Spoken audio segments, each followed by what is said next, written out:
Bush had still not made a decision. That's when he famously accepted a phone call from British Prime Minister Margaret Thatcher.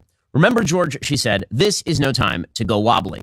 Bush didn't go wobbly. The United States expelled Saddam from Kuwait. That was the last outright military victory in American history. Well, today, the United States faces down threats on all sides. The wages of appeasement of America's most vicious enemies, from cutting awful deals with Iran to appeasing Russian aggression in Crimea, from bowing before Chinese expansionism to abandoning Afghanistan to the Taliban to sending overt aid to Hamas and the Palestinian Authority. America's foreign policy, particularly under Barack Obama and Joe Biden, has bred aggressiveness among our enemies. That aggressiveness culminated last week in the worst single terror attack on the West since 9/11, in the form of a murderous rampage through southern Israel that left 1,300 people dead and 200 kidnapped. America's enemies are betting on us going wobbly. They're betting on a morally blind media to press Israel to stop her offensive into the Gaza Strip in order to depose the evil terrorist group Hamas. They're betting on an activated left to intervene, to press Joe Biden to pressure Israel to stop. And if that bet pays off, the West will be far less safe. Here's why. Let's assume for a second that Israel leaves Hamas in place in the Gaza Strip, which would be the end result of a ceasefire at this point. Hamas would quickly consolidate its support, not only in Gaza, but among Palestinian Arabs in the West Bank, creating another massive terror threat for Israel from its east. That terror threat is already materializing. Palestinian terrorists have already attempted to infiltrate multiple areas of the so-called West Bank, Judea, and Samaria. On Friday night, mosques around Israel played a muezzin call expressing solidarity with Hamas and calling for Palestinians to join the violence. That will only grow worse if Hamas survives. Meanwhile, Hezbollah in the north, which is an Iranian proxy, will know that Israel is surrounded on all sides and may choose to launch a massive offensive against Israel that would end with tens of thousands of Jews dead and Israel itself existentially endangered. Again, that possibility is quite real. Israel is apparently holding off right now on its ground offensive in order to retain enough troops in the north to prevent a massive Hezbollah move.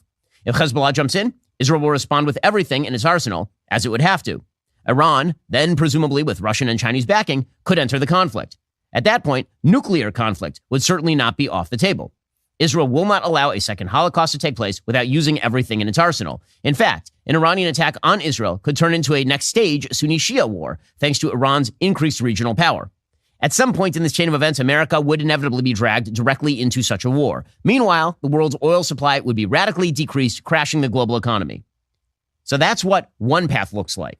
The other path looks like America standing tall. And here's America's role. It's a simple role. It does not require American use of force. It does not require American soldiers. First, America must provide Israel the material and moral support to destroy Hamas. Israel will shed extraordinary levels of blood of its own citizens in order to protect civilians in Gaza and to kill terrorists. But Israel will require rearmament, and America should provide it.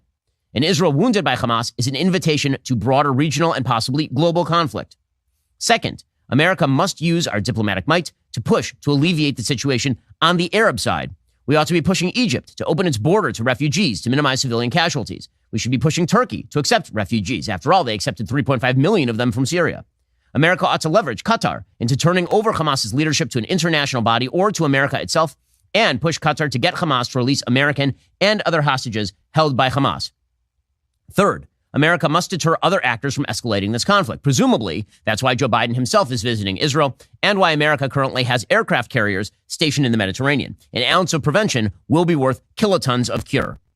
All of this is doable without expending significant amounts of American treasure or any American blood. But that can only happen if the Biden administration doesn't go wobbly, if it doesn't start parroting the dangerous moral equivalence of the media or the absurd perversities of international pseudo-humanitarian organizations that make no demands of the terrorist group Hamas, which is currently holding 200 hostages, including babies, but makes many demands on Israel. America can flex her muscles without using American force. In fact, we should. A world without America is a dark and chaotic place, a more dangerous place for America and Americans. All that can be avoided at virtually zero cost, so long as America doesn't actually go wobbly. Are you tired of the lies and the twists of the mainstream media talking points? Yeah, me too. Join me in my newest series, Facts, where I dismantle and bring truth to this tiring mainstream agenda.